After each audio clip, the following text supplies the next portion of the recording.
আল্লাহর হাবিবের নূরানি আঙ্গুল মুবারক থুতু মুবারক এইভাবে নিয়ে চোখের চতুর্পাশে প্রলেপ দিয়ে ঝুলন্ত চোখটা তুলে নিয়ে চোখের গোড়ায় লাগিয়ে দিলেন। রাসূল বলতেছেন, হে সাহাবী কাতাদা, তুমি এখন বলো তুমি কেমন দেখতেছো? সাহাবী ডাক দিয়ে, ইয়া রাসূলুল্লাহ, চোখ যখন ঝুলে গেছে কিছুই দেখতাম না, যখন আপনি বসাই দিয়েছেন আমি আগের চাইতে আরো ভালো দেখতেছি। এখন নবী ডাক দিয়ে, সাহাবা, দুনিয়ার সবাই জান্নাতের পাগল, তুমি জান্নাত চাইলা না, তুমি চাইলা চোখ, কারণটা কি? ওই সাহাবী ডাক দিয়ে, ইয়া রাসূলুল্লাহ, যেই কাতাদা আপনার পিছনে নামাজ পড়ে, যেই কাতাদা আপনার নেতৃত্বে জিহাদের ময়দানে, যেই কাতাদা দিনকে প্রতিষ্ঠা করার জন্য চোখের কুরবানি দিয়েছে, আর যেই কাতাদার চোখ রাসূল মুহাব্বত করে লাগাই দিয়েছে, সেই কাতাদার জান্নাত চাওয়া লাগবে না, জান্নাত কাতাদার জন্য নবীর উসিলায় ওয়াজিব হয়ে যাবে। আসলে কথার ধরন দেখছেন, কথার লাইন দেখছেন, কথার সিস্টেম দেখছেন, এগুলো হলো প্রেম, আধ্যাত্মিকতা। এগুলো কি আধ্যাত্মিকতা? জান্নাত তা দেখবেন না, নগদের ভিতরে একটা গোপন আছে, শুধু চেহারা দেখে মাপকাঠি করবেন না, ভিতরে আরেকটা আছে। ওই ভিতরে কি আছে? ওই ভিতরে কি আছে শুনো, পানি ছাড়া মাছ বাঁচে, কথা বলেন, পানি ছাড়া মাছ বাঁচে, ভিতরে যেটা আছে এটা জিকির ছাড়া বাঁচে না। কথা বলেন ঠিক না বেঠিক? এটা যখন এই যে দেখেন, মানুষ যখন মারা যায়, মুরব্বীরা একটু মনোযোগ দেন, মানুষ যখন মারা যায় 3 দিন পরে তার নাকটা পচে যায়। কি পচে যায়? 3 দিন পরে তার নাকটা পচে যায়, 6 দিন পরে আঙ্গুলের নখগুলো উঠে যায়, 9 দিন পরে মাথার চুলগুলো পড়ে যায়, 10 দিন পরে তার চোখগুলো একদম গলে যায়, 17 দিন পরে তার পেটটা ফেটে যায়, 60 দিন পর এই যে হাতের এই যে গোশতগুলো আছে হাড্ডি থেকে একদম আলাদা হয়ে মাটির ভিতরে পড়ে মিশে যায়। 60 বছর পর্যন্ত হাড্ডিগুলো থাকে। অনেক সময় দেখবেন পয়সা পয়সা মানুষের কবর করলে, অনেক সময় আমরা কবর করি না, কবর মধ্যে দেখবেন কিছু আগের হাড্ডি পাওয়া যায়, দেখবেন সব হাড্ডি পাওয়া যায় না, ওই এটা একটু পাওয়া যায়, এটা পাওয়া যায়, এই জায়গাটা আর মাথার কুলিটা পাওয়া যায়, এছাড়া কিন্তু বেশি পাওয়া যায় না। এই জায়গা কিছু কিছু পাওয়া যায়। হ্যাঁ, 60 বছর পর্যন্ত এইগুলা মাটির মধ্যে পড়ে থাকে। 60 বছর পরে এটাও মাটির সঙ্গে মিশে যায়।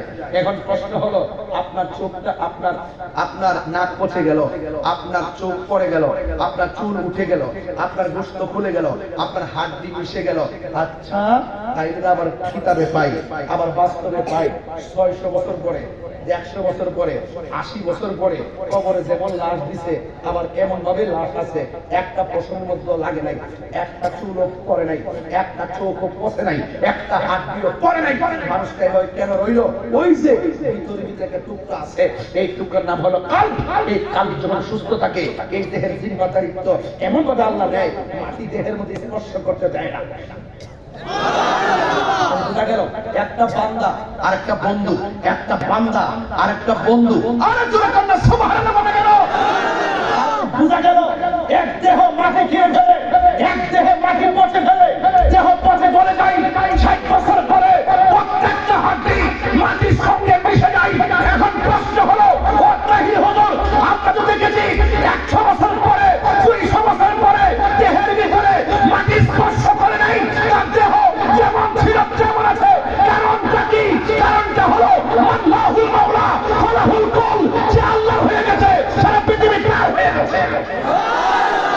নারে তাকবীর,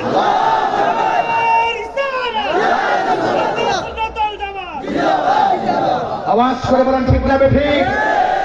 একটা হলো বান্দা আর একটা হলো বন্ধু। কথা বলেন ঠিক কিনা বলেন? এজন্য আপনাদের কাছে অনুরোধ রইল, পানি ছাড়া মাছ বাঁচে না। গিজাউল কালবে যিকরুল্লাহ, কলবের খাদ্য হলো একমাত্র আমার আল্লাহর জিকির। আমি বলছি শুধুমাত্র দেহ নয়, আল্লাহ পাক চেহারার দিকে তাকায় না, আল্লাহ পাক ড্রেসের দিকে তাকায় না, আল্লাহ পাক তাকায় মানুষের অন্তরের দিকে। আর অন্তরটা ঠিক থাকে, সে পৃথিবীর কাউকে ভয় করে না একমাত্র আল্লাহ ছাড়া। কথা বলে ঠিক না বেঠে? এই জন্য আল্লাহ রাব্বুল আলামিন বলেছেন, ওয়া'লামু আন্নাল্লাহা মা'আল মুত্তাকিন, তোমরা জেনে রাখো তোমাদের পেছনে ডানে বামে কেউ না থাকলো, তোমাদের অন্তরে যদি আমি আল্লাহর ভয় থাকে, তোমাদের সাথে আমি রয়েছি। চিৎকার মেরে কন্যা সুবহানাল্লাহ। সাহাবারা জিজ্ঞেস করে, ও সাহাবারা, এখন তো দেখছেন যে জ্বলন্ত চোখ কি হয়ে গেছে? জ্বলন্ত চোখ কি হয়ে গেছে? এখন অন্যান্য সাহাবীকে নবী জিজ্ঞেস করে, ইয়া রাসূলুল্লাহ, আমার নবী জিজ্ঞেস করে, ও সাহাবীরা, তোমাদের যুদ্ধে আর কোনো প্রবলেম আছে? এক সাহাবী ডাক দিয়ে, ইয়া রাসূলুল্লাহ, সমস্যা তো আছে। কই কি আছে? কই কাফেররা যেখানে দাঁড়াইছে তাদের পিছন দিক দিয়ে সূর্য উঠছে, আর আমরা যেখানে তাদের মোকাবেলায় দাঁড়িয়েছি আমাদের চোখের সামনে সূর্য উঠেছে। তারা যখন আমাদেরকে ঢিল দেয়, সূর্যের তাপের কারণে ওই যে সূর্যের মুখ কি হইলে অনেক সময় পাথর দেখা যায় না, অনেক সময় তাকানো যায় না। আমাদের সমস্যা হচ্ছে ওই তীরের আঘাতে আমাদের ভাইয়েরা শহীদ হয়ে যাচ্ছে। তখন আল্লাহর হাবিবের মতন এমন মুস্তাজিবুদ দাওয়া কি পৃথিবীর মধ্যে কেউ আছে? আল্লাহর হাবিব দিকে হাত বাড়ায় দিয়ে বললেন, ও আল্লাহ, একটু ডাক দিয়ে এখন না আল্লাহ, একটু মায়ার সুরে ডাকছেন না আল্লাহ। মেহেরবান তুমি মেহেরবান, মেহেরবান তুমি মেহেরবান, দয়ার মালিকে মেহেরবান তুমি মেহেরবান, মেহেরবান তুমি মেহেরবান।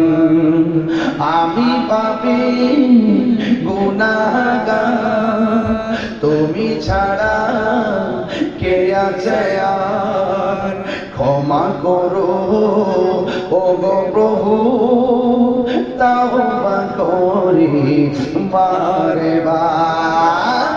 ইয়া রাহিম রহমান ইয়া করিম মেহেরবান, ইয়া রাহিম রহমান ইয়া করিম মেহেরবান, মেহেরবান তুমি মেহেরবান, মেহেরবান তুমি মেহেরবান, দয়ার মালিককে।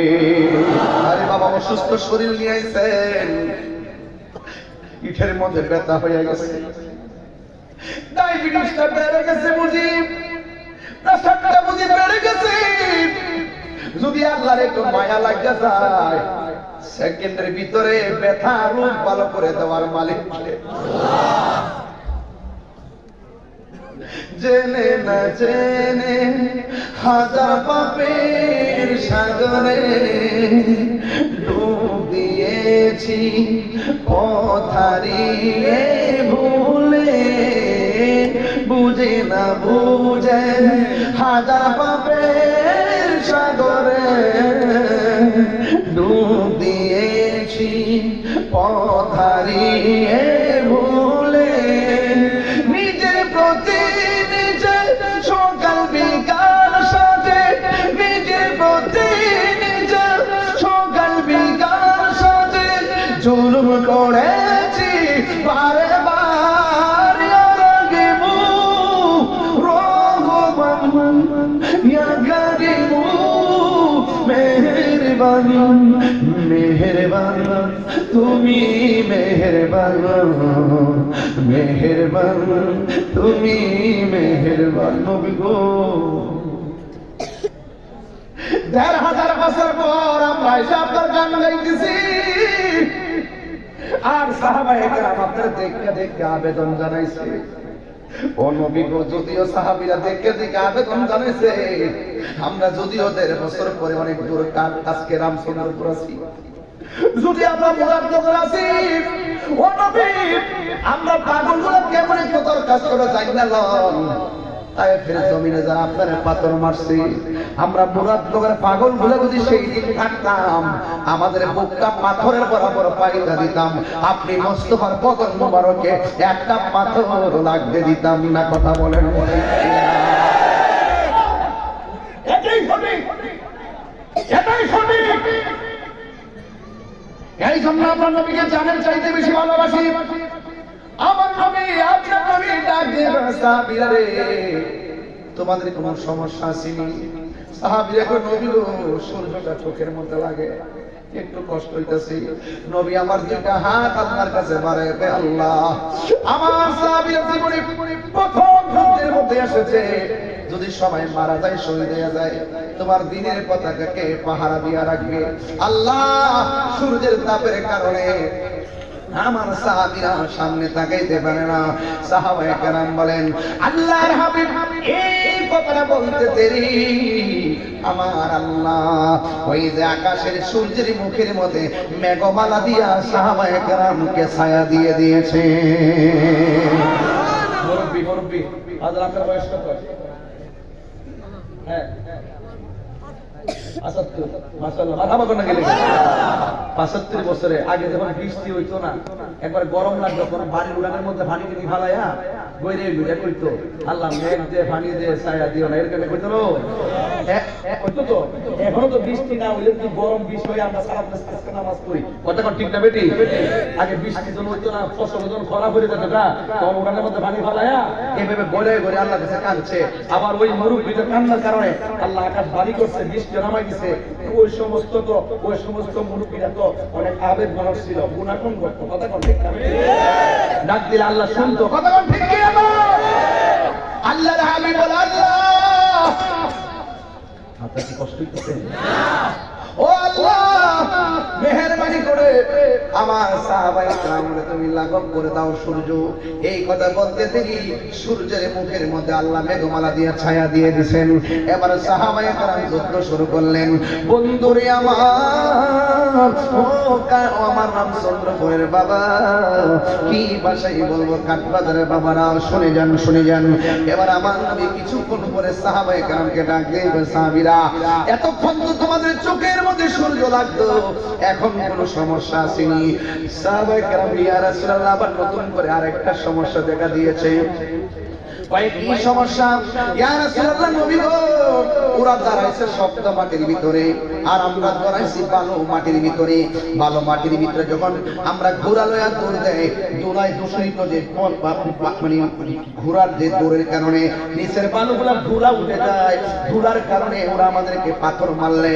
আমাদেরকে তীর মারলে ধুলার কারণে দেখি না ওদেরকে দেখি না ওরা আমাদেরকে শক্ত জায়গায় থেকে থেকে এমন ভাবে আমাদেরকে আঘাত করতেছি এই জন্য ইয়া রাসূলুল্লাহ আমরা ধুলার কারণে তাদেরকে দেখি না আর তাদের তীরগুলো আমরা ফিরাইতে পারি না চোখের সামনে অনেকগুলো সাহাবী শহীদ হয়ে যাইতেছে আল্লাহর হাবিব সাল্লাল্লাহু তাআলা আলাইহি ওয়াসাল্লাম দুইটা হাত আমার আল্লাহর দরবারে বাড়ায় দিয়েছেন আল্লাহর ডাক দেখে আল্লাহ আমার সাহাবীরা ধুলার কারণে ওরা কিছুই দেখতেছে না ধুলার কারণে ওই প্রতিপক্ষের তীরের আঘাত দেখে না পাথরের আঘাত দেখে না আক্রমণ ভাগ দেখে না ও আল্লাহ বিকল্প ব্যবস্থা করে দাও আল্লাহ রাব্বুল আলামিন কয় ওয়ালা قد نصركم الله ببدر وانتم اذلة চিৎকার মেরে কি আল্লাহু আকবার বলা যাবে না যেই মাত্র আমার নবী দুইটা হাত আল্লাহর দরবারে বাড়ায় দিয়েছে হাত মুবারক বাড়ায় দেওয়ার পর হাতটা নামাইতে দেরি আমার আল্লাহ আসমান থেকে মুষলধারে বৃষ্টি নামাইতে দেরি করে নাই সাহাবায়ে কেরাম ছিল বালু মাটির ভিতরে আমার আল্লাহ বৃষ্টিটা দেরি করিয়া বালু মাটি শক্ত হয়ে গেছে আর ওরা দাঁড়াই ছিল শক্ত মাটিতে আল্লাহ বৃষ্টি ফালাইয়া শক্ত মাটিরে পিছলা বানাইয়া দিয়েছে আল্লাহ রাব্বুল আলামিন বলেন ওয়া মাকারু ওয়া ওয়াল্লাহু খায়রুল মাকিরিন তুমি যতই কৌশল করো না কেন আপনারা জবান খুলে কোন আসমানি জবাব রেডি আছে না না আল্লাহ ধরা কি নরম না শক্ত আল্লাহ রাব্বুল আলামিন কয় ও বান্দা ইন্না বাতশা রাব্বিকা লাশাদীদ নিশ্চয়ই আল্লাহর ধরা অনেক শক্ত ইন্নাল্লাহা ইউমাহিলু ওয়া লা ইয়ামহুল আল্লাহ ছাড় দেয় কিন্তু ছেড়ে দেয় না কথা কোন ঠিক কিনা আল্লাহ ছাড় দেয় কিন্তু ছেড়ে দেয় না যেমন পাঁচ ওয়াক্ত নামাজ ফরজ করেছেন কে কিন্তু বান্দা নামাজ না পড়লে ঘোরাঘুরি করে আসে না নাই ইচ্ছে করলে আমার আল্লাহ মাছের কাঁটা গলার মধ্যে লাগাইয়া মাইরা ফেলাইতে পারতো আল্লাহ আপনারা তিন বেলা খাওয়াইতেছে শুধুমাত্র তাই নয় রাতের বেলা ঘুম পাড়াইতেছে আল্লাহ তোমার নামাজ না পড়ার পরেও আজকে দুনিয়ার জমিনে যারা চাকরি করে এক মাসের ভিতরে 20 দিন না গেলে বেতন কাইটা দেয় আর আল্লাহ বলছে তোমরা নামাজ পড়ো এটা হাজিরা দিবা আমি খালেক তোমরা আমার মাখলুক আমি আল্লাহ তোমরা আমার বান্দা তোমরা শুধু নামাজের ভিতরে যাইয়া হাজিরাটা দিবা এরপরে আমরা নামাজ পড়ি না এক বেলা দুই বেলা না মাসের পরে মাস নামাজ পড়ি না এক বান্দার প্রতি যেইভাবে রাগ করে আল্লাহ যদি কিঞ্চিত আমাদের প্রতি অসন্তুষ্ট হয়ে যেত আল্লাহ ইচ্ছা করলে মাছের কাঁটা গলায় লাগাইয়া রিজিকের দরজার মধ্যে তালা মাইরা দিতে পারতো ইচ্ছা করলে আমার আল্লাহ ফজরের নামাজের ভিতরে যুবক গোলাপান সারা মোবাইল চালিয়ে জমিয়ে ঘুমাইয়া যায়, ইচ্ছে করলে আমার আল্লাহ ঘুমের ভিতরে তাকে প্যারালাইসিস করে দিতে পারতো। আল্লাহ রাব্বুল আলামিন কয়, ও বান্দা, আমি আল্লাহ তোরে ছাড় দিয়েছি, কেন জানোস নি? কয় কেন? ফি আইয়ি সূরাতিন মা শাআ, আল্লাহ বান্দারে বড় মায়া করে বানাইছি। খালাকতু বিয়াদাইয়া, আল্লাহ বলে বান্দারে আমি আমার হাত দিয়ে বানাইছি। ও পৃথিবীর মানুষ, আল্লাহ ইন্নাহু হুয়া ইউবদিউ ওয়া ইউঈদ। আল্লাহ বলে বান্দা, আমি আল্লাহ তোর শুরুর মালিক, আমি আল্লাহ তোর শেষের মালিক। এই জন্য আমি আল্লাহ, তুই আমার গোলামি না করার পরও আমি আল্লাহ আকশি কোনো বিপদ দেই না। মাঝে মাঝে কয়েকদিন ভূমিকম্পের নাড়া দিছে 5.3, 5.3, 5.5, 4.2, 3.2 এতে অবস্থা। আবার বলা হয়েছে কি জানেন, যদি 7.0 উপরে যায় একসঙ্গে বাংলাদেশের বিল্ডিং এর যে অবস্থা, 6 লক্ষ বিল্ডিং ধসে পড়বে। শুধু একটু মিস করে দিছে, আমরা ঘর থেকে বাইরে জায়গা। ও বান্দা, এখনো সময় আছে, একটু পেটে ব্যথা হলে জানলে আল্লাহরে ডাকো, ব্যথা হওয়ার আগে আল্লাহরে ডাকেন। এর 10 ভাগের 1 ভাগ যদি ডাকেন, আমার আল্লাহ আপনার উপর রহমতের সামিয়ানা বিছায়া দিবে। কথা বলেন ঠিক কি না? বন্ধু, সাহাবায়ে কেরাম যখন বলল, ও ইয়া রাসূলুল্লাহ, খোদার কারণে কিছুই দেখি না, আল্লাহ রাব্বুল আলামিন আসমান থেকে বৃষ্টি নামায় দিয়েছে। এবার সাহাবায়ে কেরামকে আমার নবী প্রশ্ন করেন, ইয়া সাহাবীরা, আমি তোমাদের জন্য দোয়া করলাম, আল্লাহ আসমান থেকে বৃষ্টি নাজিল করলো, এই মুহূর্তে তোমাদের আর কোনো সমস্যা আসেনি? সাহাবায়ে কেরাম কয়, ইয়া রাসূলুল্লাহ, আবার নতুন করে একটা সমস্যা দেখা দিয়েছে। কয় কি? কাফেররা আমাদের দিকে আসে, আমরা কাফেররা মারতে যাই, আমরা তাকে যে কাফেরদের একটা লোক দাঁড়ানো, তার ডানে একটা ছায়া, বামে একটা ছায়া, আমরা একজনে দুইজন দেখে আমরা মারতে পারি না। আমরা সংখ্যা মাত্র 313 জন, কয়েকজন চলে গেছে, ওরা হলো 1000, অসুবিধা নাই। কিন্তু এদের পাশে দেখলাম আর অপরিচিত অনেক লোক দাঁড়ায় রয়েছে। আল্লাহর হাবিব ডাক দিয়ে কই, ও সাহাবীরা, এরা মানুষ নয়, এদেরকে সহযোগিতা করার জন্য জিন নামছে। জিন কি নামছে? আরো জোরে আল্লাহু আকবার। জিন নামছে। কি নামছে? এবার সাহাবীরা কই, নবী গো, আমরা সংখ্যায় হলাম কম, আবার তাদের সঙ্গে জিন নামছে। আমি আমার আম্মার লইয়া ওই বদরের প্রান্তরে গিয়েছি। একটা সাইনবোর্ড আছে, দেখবেন 14 জন সাহাবী শহীদ হয়েছে, তাদের তালিকা আছে। এটার পাশে যারা বদরের যুদ্ধে শহীদ হয়েছেন তাদের রওজা মুবারক মাকবারা আছে। ওই জায়গার মধ্যে আমার আম্মার নিয়ে গিয়েছি। ওই জায়গাটা আমি দেখে এসেছি, যে জায়গার মধ্যে আবু জাহিলের মারছিল, ওই জায়গাটা আমি দেখে এসেছি। এবং আমার নবী আল্লাহর ডাক দিয়ে কয়, ও আল্লাহ, আমার সাহাবীরা যুদ্ধ করতে গেছে, তাদের পক্ষে জিন নেমে গেছে, তুমি সাহাবায়ে কেরামদেরকে সহযোগিতা করো। আমি দেখে এসেছি ওই পাহাড়টা, যে পাহাড়ের মধ্যে আমার আল্লাহ মুসলমানদেরকে সহযোগিতা করার জন্য আমার আল্লাহ আসমান থেকে ফেরেশতা নামায়া দিয়েছে। আর বড় করে বলেন না সুবহানাল্লাহ। আপনারা জবান খুলে কোন হকের পথে থাকলে গায়বী সাহায্য আছে না নাই? গায়বী সাহায্য আছে। এবার সাহাবায়ে কেরাম যুদ্ধ শুরু করলেন। ইন টাইমে আমার নবী, আপনার নবী বলেন, সাহাবীদেরই আর কোন সমস্যা আসেনি? ও নবী গো, তলোয়ার ভাঙিয়া গেছে।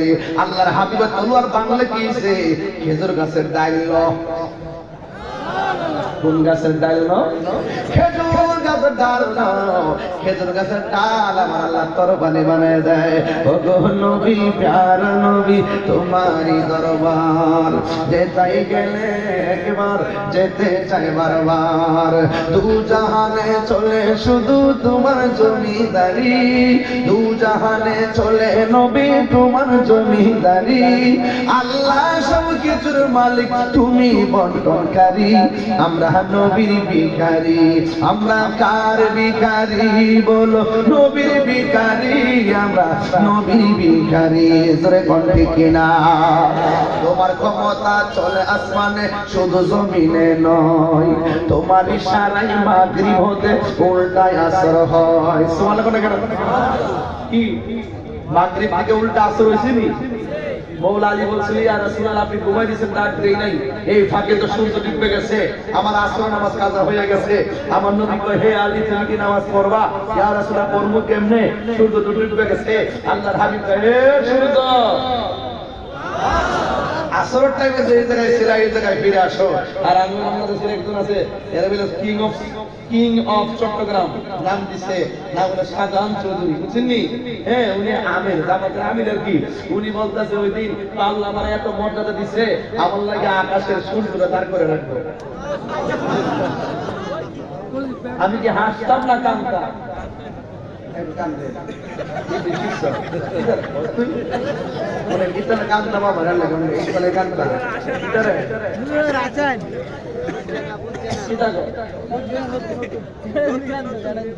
আমরা জানি যে মৌলানা রাদিয়াল্লাহু তাআলা যখন নামাজ কাজা হইছে, আল্লাহর হাবিব যখন ইশারা দিছে সূর্য আসর জায়গাতে চলে আসছে, আর উনি বলতেছে আল্লাহ আমারে মর্যাদা দিছে যে আমার জন্য আল্লাহ পাক সূর্যটা দাঁড় করে রাখবো। নাউজুবিল্লাহ কোন কি লেখা? মনে হয়েছে যে কইছিলাম আর মিলে গেছে। তোমার ক্ষমতা চলে আসমানে।